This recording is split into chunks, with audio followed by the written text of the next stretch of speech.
Hello guys, welcome back to another video. Today I'm going to be telling you about how I managed to land an internship as a sophomore in college. Okay, so first we're going to get started off with the things that you can't control. This is just luck, blessings, the right person likes you or wants to invest in you. Those are all things that are out of our control and out of the scope of this video. So I'm going to be focusing on the things you can control and the things you can change to increase your chances of getting an internship and try to make some of your own luck. Okay, so we're going to focus on the preparation stuff first before you even go and send out a single application. You're going to need a resume, probably a sample cover letter, and an elevator pitch that can come later once you've already started to get some offers for interviews. Okay, so first you're going to want to set up a resume. So I'm going to make a separate video on how to set up a resume, but the basic things are you're going to want to put your GPA, your school, any side projects you've worked on for computer science. So this is outside of class, and if you don't have any of those, you can just put in class projects and make sure you have a description of what they were, what technologies you used, that kind of thing.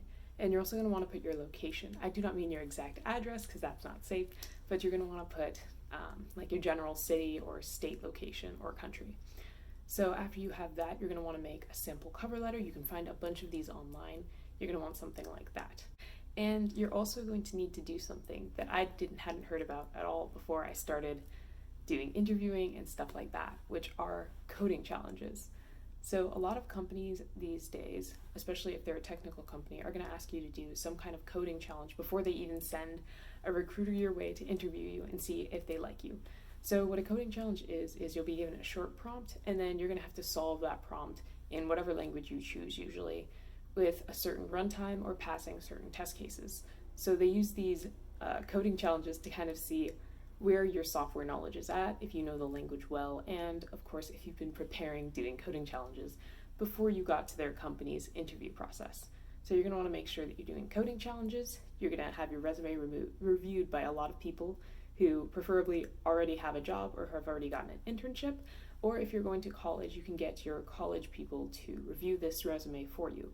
I recommend going specifically to your engineering center's college review people because they're very good at looking at your resume and knowing what these companies are actually looking for, because they've been doing this for years. They've been sending people off to companies. So make sure you use them as a resource and go to them. Okay, so now you have all of your preparation tools. You have your spanking amazing resume, you've done coding things, you have all of this stuff going for you, and you have your cover letter and everything. Now you're going to want to start sending out applications, and this is something that a lot of people can get wrong, and I know I got it wrong. I know my brother got it wrong. It seems really counterintuitive, but you're going to want to go out there and cast your net as widely as possible. You're going to want to spend minimal time on applications unless it's somewhere you really want to go into. So I don't mean just like bomb it out to a bunch of places you don't want to go into, but you are going to want to cast your net really wide. And I recommend using a company, like a website that allows you to do that quickly. And one that I found that's pretty good at that is Jumpstart.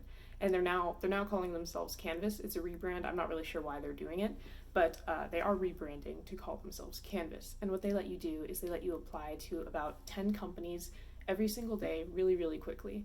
So I recommend using that because it's a total numbers game when it comes to getting an internship.